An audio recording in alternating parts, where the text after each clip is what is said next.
Hi, I'm Laurie Oberman, CEO of Talking Business, and I'm on my way to a customer who raises funds for investment overseas.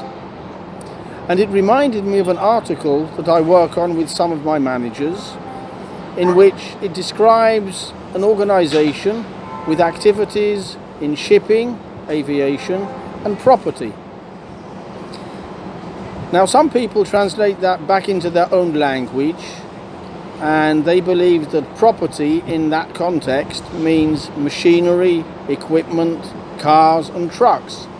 However, if you hear the word property from a British businessman, or you read about it in the Financial Times, in British English, property is the word for housing or commercial buildings. My brother in London would tell me, for example, that the property market is very expensive, or that property prices are very high. Whereas my brother-in-law's family in Houston, Texas, will talk to me about the situation in the real estate market. So the property market in English is what the Americans call real estate and the real estate market. I hope that's cleared that up for you. I look forward to giving you another tip again very soon, and in the meantime, click the subscribe button. Goodbye for now.